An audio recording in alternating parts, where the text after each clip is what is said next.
It's such a Chicago spot. Like whenever I'm talking to people, they're always Giordano's.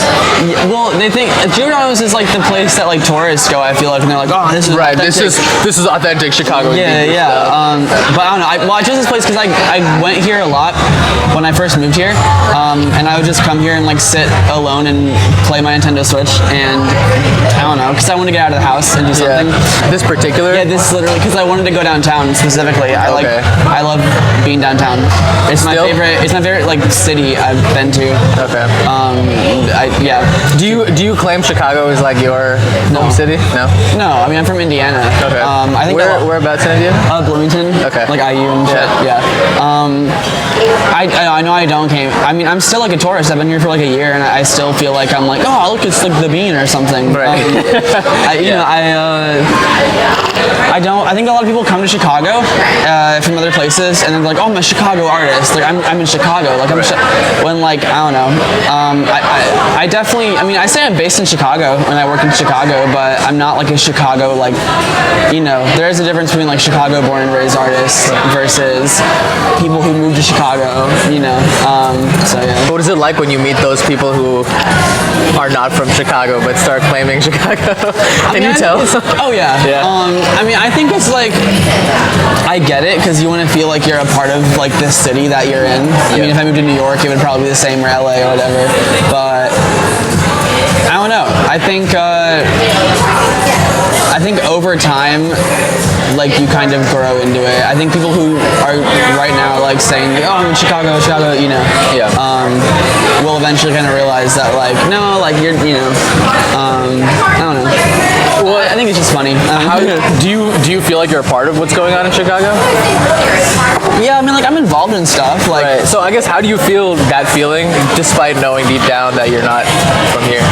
I mean, I don't feel any way about it. It's like I don't try and like act like anything. So I'll be honest with people and be like, oh, I'm from Indiana, like so it's never like an awkward thing.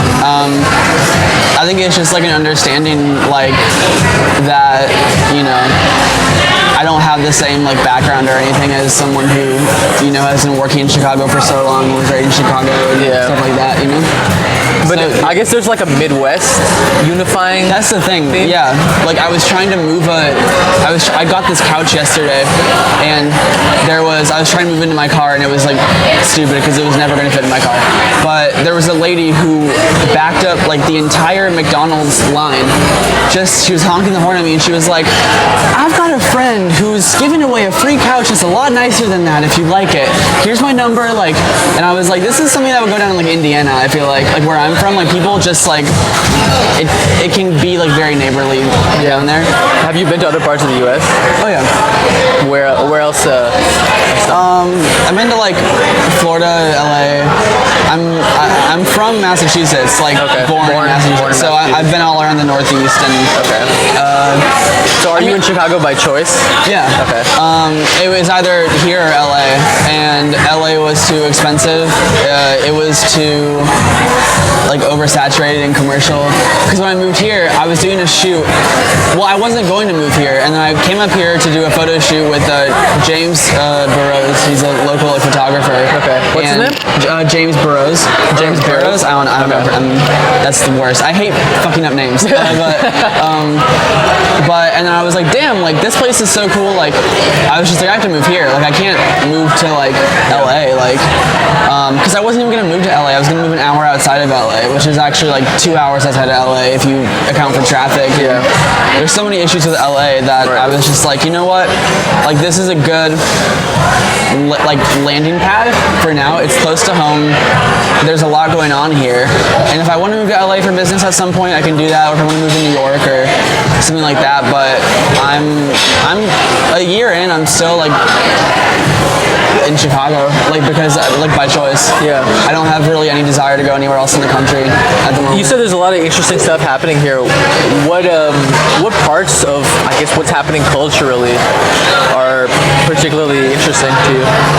I think when I moved here for the music scene. Okay. There's a lot of musicians that I like who are up here. Any people in particular that you're? Yeah, so like Andrew Goes to Hell, Casper McFadden, Fraxium, just to name a few. And I was like, okay, like there's a little bit of a scene going on in Chicago, and I've talked to some online friends about it, and they all recognize that like there's stuff happening in Chicago. Right. I mean, like Chicago is literally where like house music was born, and where like part of where rock music was born, and like I don't know, Chicago. Do you see yourself getting into those genres, or? Oh yeah, I mean I have like full plans for art exhibitions that are already done. I just need to like make it, and I have like first season for like a fashion collection kind of drafted. So like I have stuff like that I want to do. Yeah, and that's part of why I'm like ditching Lucas Lex too, is because I wanted to do stuff, because with Lucas Lex I have a certain like vision and aesthetic, and even down to like certain fonts I use or certain color schemes or anything, and it just wouldn't fit with the other stuff I'm trying to do. Like Lucas Lex feels more like a persona, like a character or something. It doesn't feel like I'm making stuff like from me. You know? Yeah. I'm stepping away from doing solo music like entirely for a bit. Okay. So it's not just like a name change, it's just like an entire thing change. I'm trying to set up a band soon. Okay. I'm gonna probably do stuff under that band for a bit. Is this DSI Boys? No, so DSI Boys, yeah, that's also a band. Okay. But that's me and my friend Egbert. He lives in London, and but that feels more like, the thing is like I want to make a band that's like in person, where we can rehearse in person, do shows in person, do videos, do like everything, like a band, like you know, because everything's. I mean, I've been doing the digital collaboration for a while, and I've been in a lot of Discord servers and a lot of Twitter and like all that, and it's really fun. But I want to get out, you know. Yeah. I'm kind of sick of like being at home and making stuff, and I want to like go out and make stuff for other people. Did you just get sick of it, or like? Pretty much, yeah. I mean, so like I haven't like released anything besides this recent song since like last year. I don't know. I'm just not in like a good flow anymore. Why is that? It just gets boring making stuff by yourself. Like, and also the fact that I'm literally making like all my songs have like full bands like in them.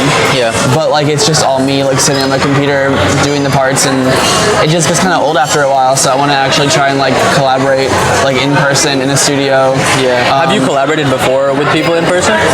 That EXO song. Yeah. That was an in-person thing. Okay. Yeah, that was all at the like Fort Knox like studio space, and like was it an opportunity to get that band set up, or it's still like an electronic song, right? Or it's still primarily? Oh well, that was more of like like a pop or whatever type of song. Yeah. There weren't many like instruments in it, but I've been going like I don't know. If I do a band, I still want to kind of like direct stuff, I guess. Yeah.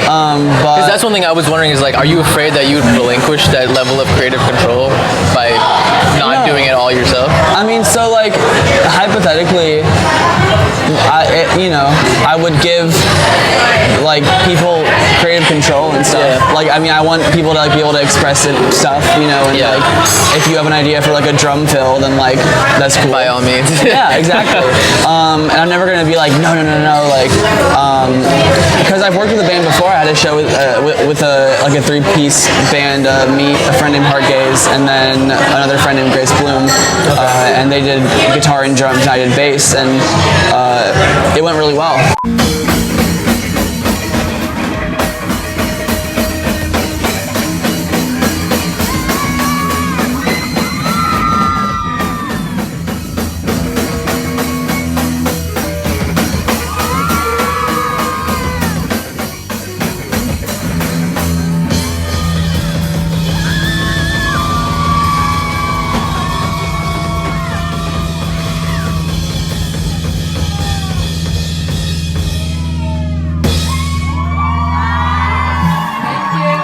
I mean, I don't know. I get scared of like telling people what to do.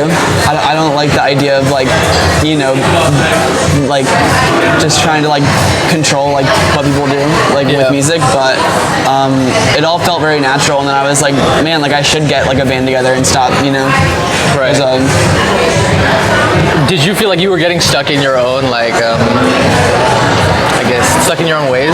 Somewhat? Yeah. Like making a lot of similar kinds of songs?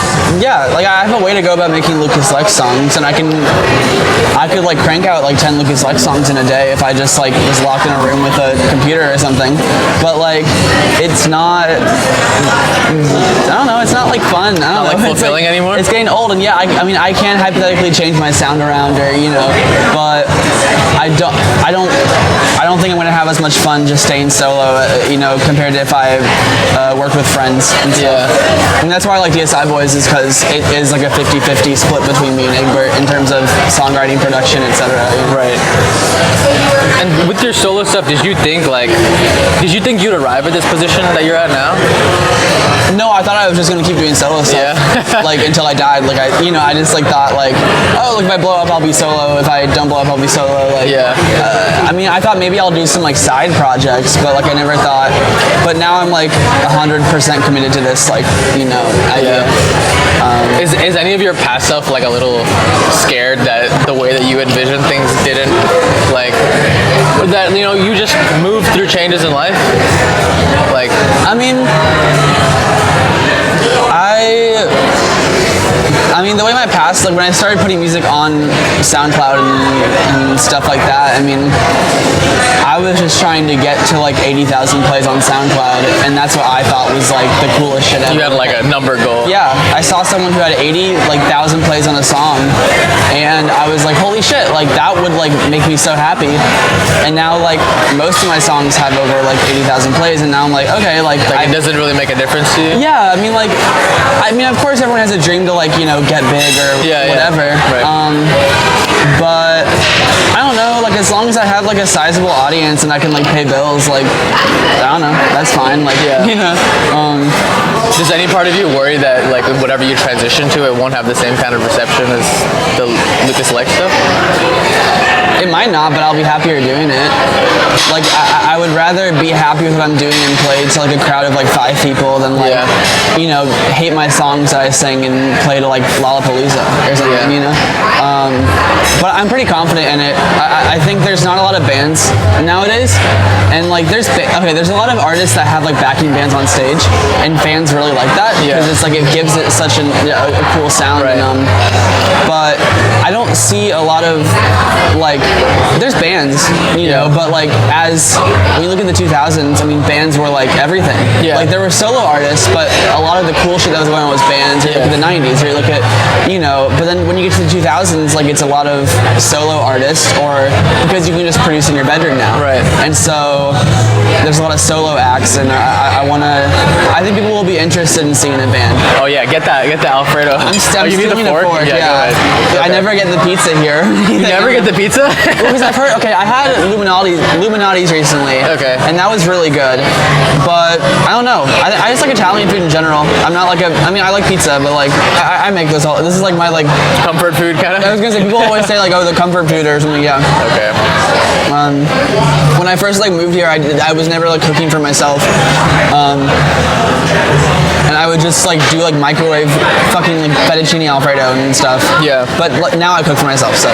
Do you live around here? I live in like Edgewater. So. You live in Edgewater. Okay. So you took the red line down. Yeah. So why live in Edgewater then? If you mentioned that you really like this downtown area, like why'd you live so? Was it for like money or like? Well, money, yeah. But it was the first thing I found. I was literally on like Facebook Marketplace.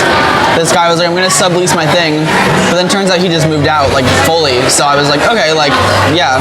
And so it was cheap. It's also nice to like, I don't know, I like going into the city. Like I would like to live in the city at some point. Actually, the corn cob buildings that are downtown. Yeah, the Marina City building. Yeah, you can get like an apartment there for like pretty cheap. double what I'm paying now. Yeah, but it's not great on the inside. Really? Really? I tried to live there. Damn. It hasn't been refurbished since like the 70s and 80s. Well, that's what I like about it. Okay.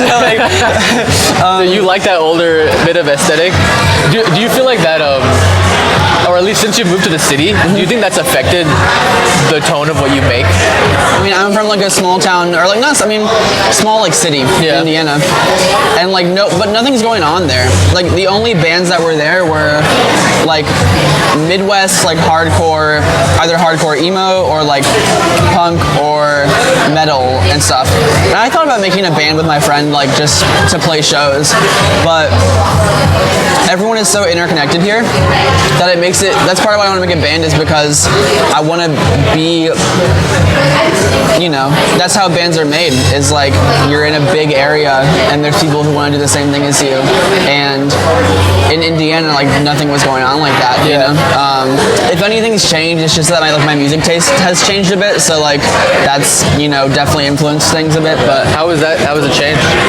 I mean, I'm listening to stuff that like I would want to make and trying to combine, and not only be like, oh, this sounds cool, but try and like analyze like how they made it. Any artists right now that you're plugged into? I've been listening to a lot of older Strokes. I've been listening to a lot of Velvet Underground. I've been listening to a lot of. Only go to my last FM. I always forget what I listen to, and then I'm like, it's kind of like, someone asks you what you had for dinner last night, and you're like, You use Last FM? Yeah. Wow. So yeah, Last FM. Okay, I've been listening obviously to the Beyonce album, which I thought was cool. Coldplay. Yeah. So I recently like checked that album a lot. Parachutes. Yeah, I actually never listened to it until now. My parents had like a Viva La Vida CD tape. Yeah. Yeah, but that's kind of all I listen to. But I listen to Arctic Monkeys, Elliott Smith, Television, Beach Boys, Sufjan Stevens, like Weezer, Strokes, like just a lot of bands that I don't know. I want to go for a live sound. A lot of my stuff is very produced, which is cool. I like produced stuff, but I'm trying to go for a very like as if we just recorded it all in one day. Right. I guess doing the most with a little.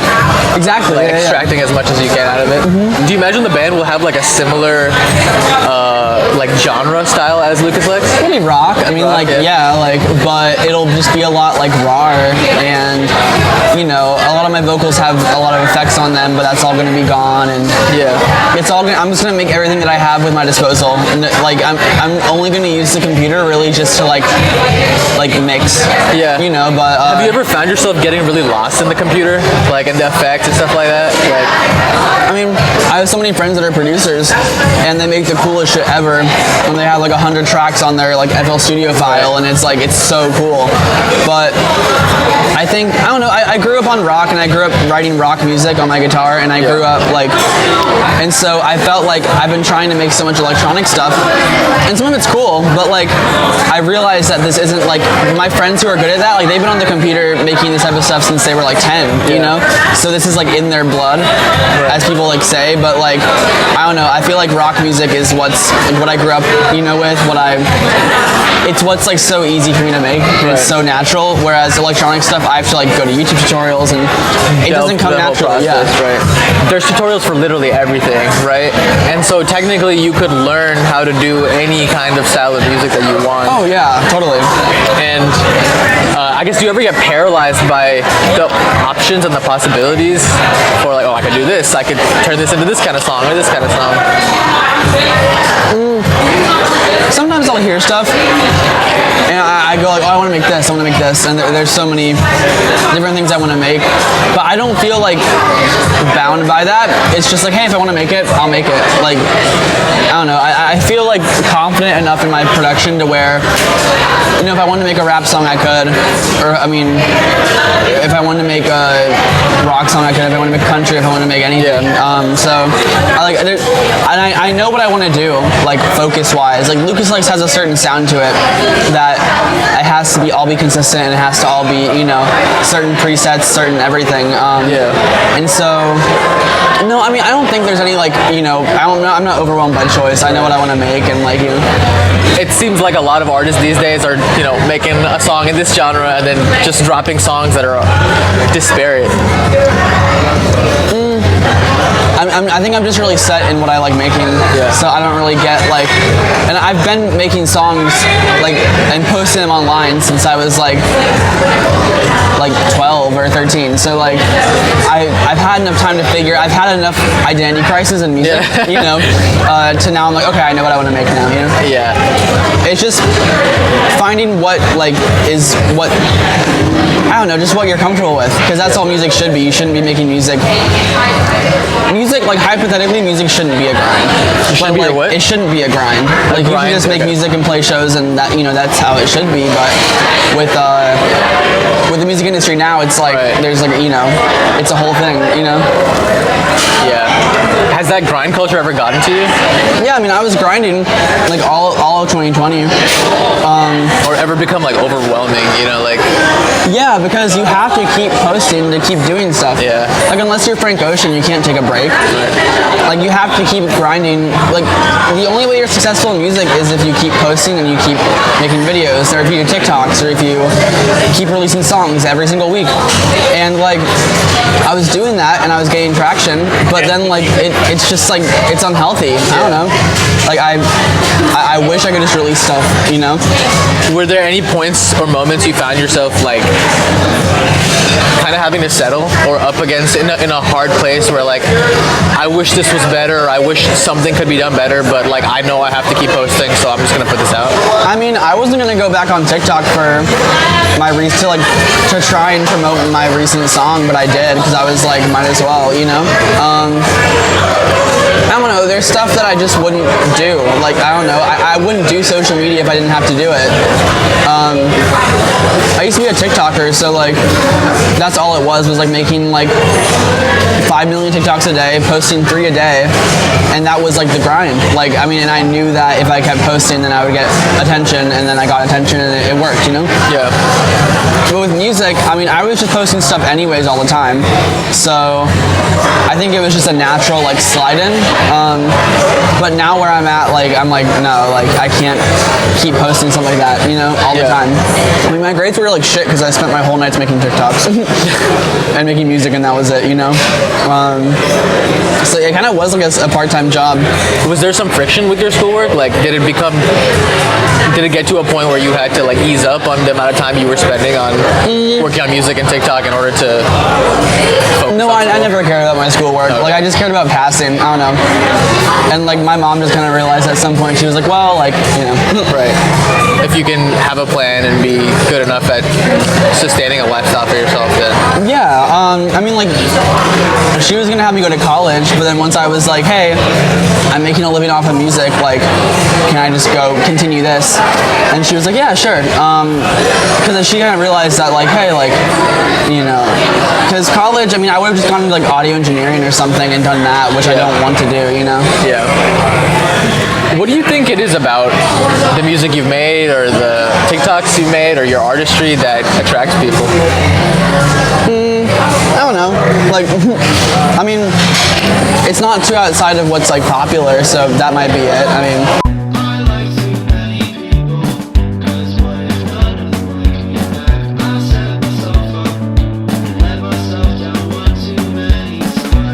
Rock is a very accessible like genre, I think.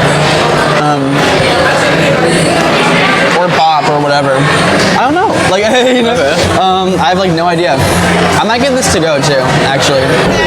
Oh man. Jesus loves you. Real. Wow.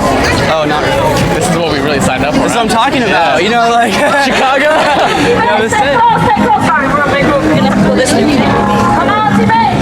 Jesus loves you, man. Jesus loves me, man. Did you grow up religious at all? Yeah, so I was raised Roman Catholic, but it was never like hardcore. Like my family's very liberal, and like, you know, so they never. It was more of just like my mom was raised Catholic and my dad, you know. But like we stopped attending church at some point just out of like, you know. Like not feeling it anymore? Yeah, no one was really. My sister wasn't feeling it. I wasn't feeling it.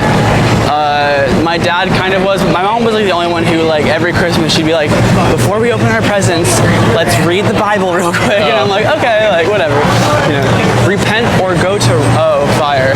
Wait, that's so sick. It's like the. It's making fun of the I want to go to Riot Fest so bad just because of MCR. Did you ever like really want to go to like the Chicago festivals when you were a kid? No. No? Okay, here's the thing. I didn't care about the festivals. I don't really like festivals. I'd rather see an artist at like, you know, like a show of theirs. Unless it's like, where, for example, like My Chemical Romance is going on tour right now, but the only Chicago stop they have is Riot Fest, so I'm like, okay. But I would just get jealous because sometimes artists wouldn't come to Indianapolis. Yeah. Unless it was a super big artist like Justin Bieber. Right. So I would always just get pissed and be like, damn it, like, I can't go to any of these shows, but now I can. So, you know. Yeah, like, so my mom and my dad are always, I mean, her only thing was like, I obviously support you with music, but I want to make sure you're set up for life if you go to college. Right. But I'm like, I'm currently set up for life right now, and I can always just like go to college if need be. Right. You know? So I'm like, okay, you know. Especially nowadays when it's even more accessible. Yeah, exactly. Like, where you can go to college online. Yeah, exactly. Have you ever been on one of these things, like the boats? I haven't been on one of the boats, but I have been on that green kayak. I actually fell into the river on one of those kayaks last year, like around this time. That's crazy. I didn't realize that Upton Sinclair book was about the Chicago River. Did you know that? The jungle? Yeah, they were dumping a lot of their like rotten meat and stuff into the river, and it was causing so much pollution that they had to be like, dude, like stop, like. But yeah, because the river used to be like really gross. You talked about this like this thing about like trusting yourself and not getting caught up in like what would sound more popular. Yeah. And I guess my question is like why do you trust yourself? Why do you feel more confident in your way of doing it versus the way that seems to be working for like a lot of other people? I mean, besides like bills or whatever, like I only make music for me. Like I don't really care what if someone doesn't like something. Like I just want to make stuff that I listen to my music a lot because I literally just make it. I just make songs that I want to hear, and so I'm never gonna like not be not have integrity like with that stuff, because then there's no point. Like if I'm not making stuff I like, then there's no point, because then it's the same as like working at McDonald's. I don't like working at McDonald's. I don't like making songs I don't like, you know. Like I would definitely write. I've had people bring up to me like the idea of not song publishing, but like just like songwriting, not like ghostwriting, but like actually just like writing being songs. A songwriter for other people. Yeah, and I'd like write songs for MGK or whatever, like those types of like, because there's a new like pop punk, you know, wave going on. Yeah. It's okay, but like I'd be down to like make money just from writing like kind of crappy songs and selling them. But is that what you think about the songs that are popular in that wave? No, right okay, here's the thing. I like Olivia Rodrigo and stuff. Like I like a certain artist. Okay. But I think a lot of people who are doing the new pop punk, they don't understand that you can't redo 2003. You can't replicate it. Like, because it was so cool at the time because nothing else was happening like that. But now, not only are the songs like, well, because back then the songs like were kind of like subpar, but like there was a certain energy about them and a genuine angst and a genuine emotion in it. But then like artists like MGK, I mean, like, not to rip too hard. No, I'll rip hard into it. Because like he's like 30 something years old. He's had a failed rap career, not failed, but like got bullied out of rapping, and now he's leaning on this pop punk sound, which is mainly made for teens, and he's like 33 or whatever. Yeah. And it's like you're not like not to be like, oh, poser, but like he kind of is like. And I think the whole idea with, you know. But why do you think he's a poser? Because he's not. He jumped into this by choice. A lot of pop punk artists back then were just doing that because they genuinely felt like, oh, this is stuff I want to make, and, you know, make out in your parents' bedroom or whatever the fuck. But like when he's making this stuff because no one likes him as a rapper anymore, and now he's just like, okay, I'll make this stuff, and it lacks true emotion that you would hear from a lot of bands like, you know, Paramore or Avril Lavigne back then, or, you know, My Chemical Romance or Fall Out Boy or whoever. Do you feel like you're gatekeeping though? I mean, I think anyone can make any genre. Okay. Like MGK is like allowed to make pop punk. Like he can do it. I don't care. Not only do I not like the songs themselves, but his whole kind of persona, it feels like he's cosplaying. And I think it's the same as, you know, some kid from the suburbs trying to act like they're living in like a trap house or like they're from the hood, and you're just like, okay, like you can do it, but it's just kind of weird, you know. I mean, it goes back to like, I think obviously I can critique other people's stuff, but if someone were saying that I was like fake for something, I mean, I wouldn't do something at the moment to be fake. I can't say if I would or wouldn't sell out when I'm like 30 or something, you know, but I think my main like thesis or whatever is just like, there's like, I was listening, do you know who like Walter Van Beerendonk is? Oh no, I don't. He's like a Swiss, like I think Swiss, like fashion designer. Okay. And I saw an interview with him, and he's talking about how subculture is kind of dead right now because, like back in like the 80s or 90s or even 2000s, if you wanted to be a part of a subculture, you had to like, you couldn't just sit in your room. You had to go to shows. You had to interact with people. You had to be a part of like an actual like community in person, like where you were going to these. You know, punk shows or these whatever subgenre. Right. You have to interact physically with the music. Yeah, because that's the point of it, is to find a community like yourself. And now that it's all online, people are. I like that people are finding stuff easier. I think people are finding themselves easier online, but I think people are also. They're only like kind of doing the aesthetics, which is like fine. I like the aesthetics, but like, and I'm not saying it's like if you dress like you're from 2008, you have to listen to only 2008 people or whatever. But it's the idea that people are now participating in subcultures for the aesthetic more than just the genuine passion for whatever it is. And like, is that? I think it's a bad thing because then it leads to like consumerism, because aesthetics can always be like marketed, and so like someone like MGK, I think he is clearly marketed to a certain demographic of people who are really liking this pop punk revival and want to look, you know, want to dress like this and want to listen to this type of music, and he's got it on lock. Like, but consumerism isn't unique to 2022. That's true, right? Oh, definitely. But I think the underground is being more commodified than ever. Like, I remember when this whole like hyperpop stuff was like in 2020, the labels were finding it when it wasn't even like you know, like Quinn. Yeah. So I mean, she probably had like 100,000 like Spotify listeners, which now she has like 500,000. Yeah. And like, but they were already hitting up people like who had like small followings on SoundCloud. I mean, I got hit up by like the same label that hit up everybody, you know, and trying to get people to sign deals when they're like 16 and trying to make this into like an, you know. Yeah. So I think the underground, now that it's online and less in person, and because the internet's all about image, and so it's all about making your image like perfect for the internet, you know, and so when you combine music with that, it doesn't mesh well, I don't think. Yeah. People definitely were posers in the 80s and 90s and 70s and whatever though too, you know, like this isn't a new issue. But I think the barriers to, you know, to imitation were much higher back then, right? To imitate a big band or to imitate a certain aesthetic, you needed another band. You couldn't just sit down on a computer by yourself. Yeah, exactly. Yeah, it's I think that's why like everything's online. Like part of why I'm trying to do a band is because I'm trying to really only work on music like heavily in studios. Like I'll use my like home time for like home, but I want to work on music at a separate place because like my current setup right now is I have, you know, my DAW open, and then I have Twitter open, and then I have Discord open, and then I have a video playing. Right.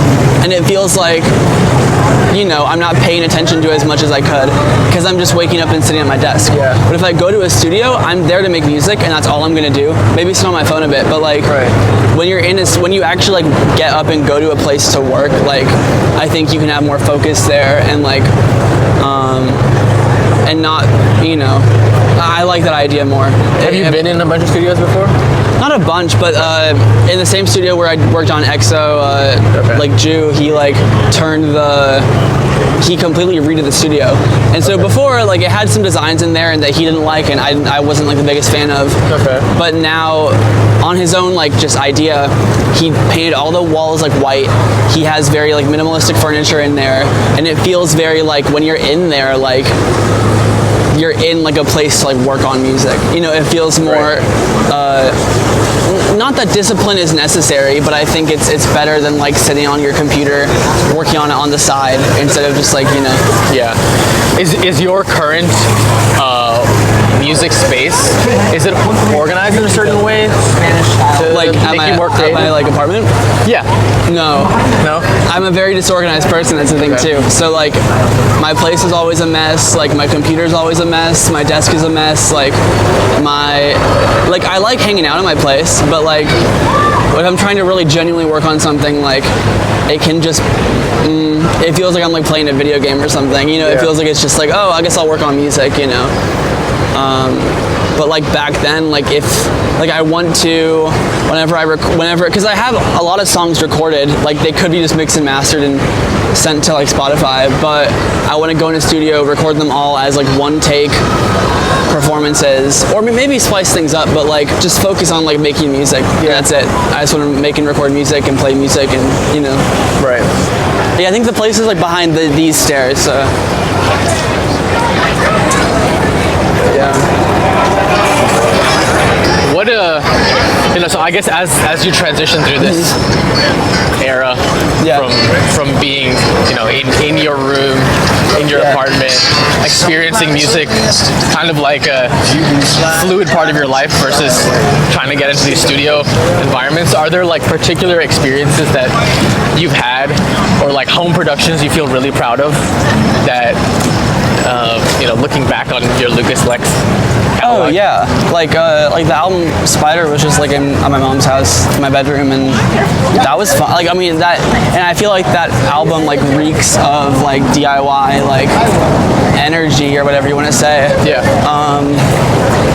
But I'm really trying to. I'm just like fascinated with how bands worked, you know, in the 20th century, like with the whole process. And I mean, I've been obsessed since I was a kid. Like my dad put me onto the Beatles, and I'm currently gonna reread a book by their audio engineer that just talks about his time working in the studio with the Beatles. And I mean, and I watched that Get Back documentary. Yeah. And I was like, holy shit! Like this is like, I mean, it was like boring, but like that's how like I mean, I was enthralled because it was like studio work, you know. Yeah. And I was like, damn, I want to just like sit and record in the studio, you know. I think a lot of Lucas like sounds like home stuff. It sounds like indie music or whatever you want to say. But and it's not that this band stuff won't sound like indie music, but I think I want it to feel like this is a band that went to record this album in this studio, and then we were, you know. And I don't want to try and do retro trends either. I just want to do, you know, something that feels different than what's going on now. So that thing that you said about retro and like rehashing the past. Yeah. So I know for a lot of people that's a source of inspiration, Yeah. right? Where do you go instead of recutting and redoing? Well, I think it's like the idea of like thinking about how would I think technical limitations are fine, but I think people place too much. They're like, oh, it has to be retro, so I have to do it with like this type of like. I think it's fine to combine. These presets. Yeah, I think it's like fine to do modern things, but I think it's more like how would an artist record an album if an artist was transported into the future from 1970 whatever, and they were said, okay, you can record an album in 2022. How would they do it? You know, and I think they'd use the technology at their disposal, but like, I think you know. I want to. The routine is different, you know. Yeah. The idea of, because like now I feel like I'm making like home demos right now, so that when I go into the studio I have a reference. Yeah. But you know, now I want to, you know, I want to record the final product in a studio. Right. Like your computer's almost like your 4-track.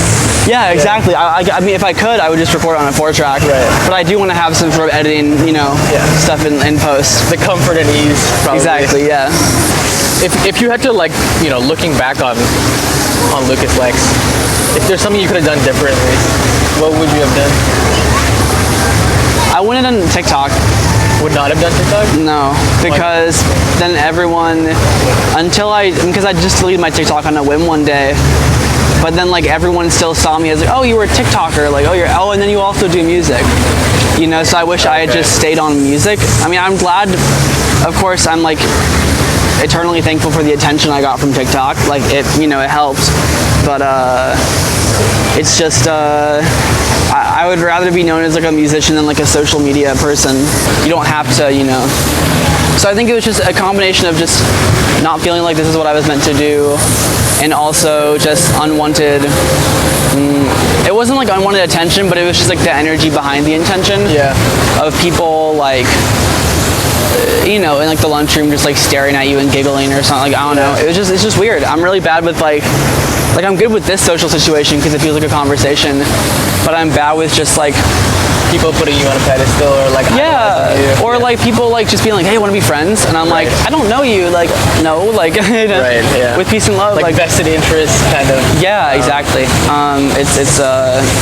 It's weird. That must be an interesting feeling to live in though, because for like so many people, they're like clamoring and trying to like blow up on TikTok, and I bet some people would fuck with it. Yeah, like I bet some people would like actually like what would right come out of it. Right. But yeah, it's definitely. I guess, do you feel weird personally being like on the other side of that hill and being like, it's really not that great? Like, I mean, I think it really. I mean, it takes knowing it. Like, I mean, I think a lot of people who say like, oh, why did you delete your account? You had this many followers, and like, why would you do that? They don't get it. They're like, why the fuck would you just like? And I'm like, because I didn't like it. And they're like, well, why wouldn't you like it? Well, because I just didn't feel right. And like, people are so like dumbfounded. I would have been dumbfounded too if I hadn't done it. But then you do it, and you're like, okay, this sucks. Yeah. So I think it's just like, a lot of people just like don't understand why. But I mean, I'm always grateful for knowing why. I mean, like I had a lot of friends at the time who were TikTokers. I went to conventions. I hung out with people who were like super big and stuff, and like I understood what that world was like. And now I can just say, oh, okay, I know what I feel about that. Yeah. I mean, I think it's just like all of them, not mistakes, but just things that I regret. I never try and like paint it in a bad light, because like, if you regret something, it just means, or if you like cringe at something from the past, it just means that you've grown, Yeah. So I don't look back, like, I mean, I look back and I'm like, ooh, like, but I don't like, I regret it, but I don't regret the experience I gained, I guess, Yeah. I don't know. Because that concept of regret is like, or being happy you lived through the experience, I guess, is it's a lot more mature take, and it's like, I think for kids who grow up in the digital native generation, like the kids who grew up with TikTok, I guess I'm always just curious about how they retain their sense of identity, seeing likes and seeing like these endorsements of people, approval. Yeah. So it's kind of strange to meet somebody who's like been in that, and I'm like obsessed with sociology, and like, I guess I was in it for a bit, and then seeing like how other people who are in the same situation that I was in, like how it works and how it's going to affect people later on and what it's going to lead to, and especially with like mental illness and stuff like that. And so I mean, I think it's definitely, I've had a unique experience, and I'm glad I have, because it's like unique. But I'm glad that I'm at the point where I'm at now, I'm happy with where I'm at now, I know we talked a little bit about like the kind of music that you were making. Do you see yourself carving out like a particular niche, or like do you have a longer term vision that you're working towards? I don't know. I think like some music, I'm not so focused on the sound more than like the songwriting, because before I would write songs in like a day and be done with them, and I think you don't have to have a super unique sound to get a super unique, like, to carve your own niche. Like Phoebe Bridgers didn't invent indie folk, but she has her own niche, and so I think I'm just going to focus on the songwriting, what it's about. I've thought about making like a concept album about like being like Gen Z internet stuff at some point, almost like a OK Computer 2020 edition, And so I've thought about that, and just if I were to carve out a niche, maybe I've thought about specifically talking about Gen Z specific situations that kids would relate to, or and not just stuff being like I mean, I think broad subject matters are cool, but you know, I don't hear a lot of songs talking about Instagram or something, you know. Yeah. So, Yeah. Or TikTok. When you want, like, when you try and write those songs with a particular direction or purpose in mind, how do you start? Like, I mean, how would you start like a song about Instagram? If I do a concept, I mean, I might just write down a bunch of stuff that I feel, and then make it rhyme. Like that's kind of it. Okay. And people will ask me, "Oh, how do you write songs?" Like I just write stuff down and make it rhyme. That's it. Right. Or are you starting with the lyrics usually, or like? Oh, I never start with lyrics. Okay. I always start with like a melody or something, and then I wrap it around certain lyrics. You know. Okay. So I guess I would just write. But maybe that'd be interesting to try and write the lyrics first and then write the song. I mean, like on its head. Yeah, just like that's what I'm also down to do is just try different songwriting processes and trying something else, and you know, yeah. I think I get bored of stuff easily, so I'll definitely be doing new ideas soon. You know. Yeah. Advice. General advice. Is there any particular advice that like you have for people in life?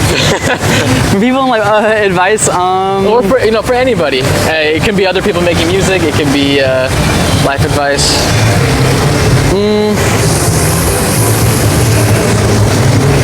I don't know. I like putting yourself first in situations, like always thinking about yourself, and not in a selfish way, obviously, but like always make sure that you're doing well and you're healthy and in multiple ways, you know, like, and just like you know, because that helps you be present without worries. You know, if you like who you are in the moment, then you don't have to think about, you know, certain things that would cause you anxiety or worries or stuff like that.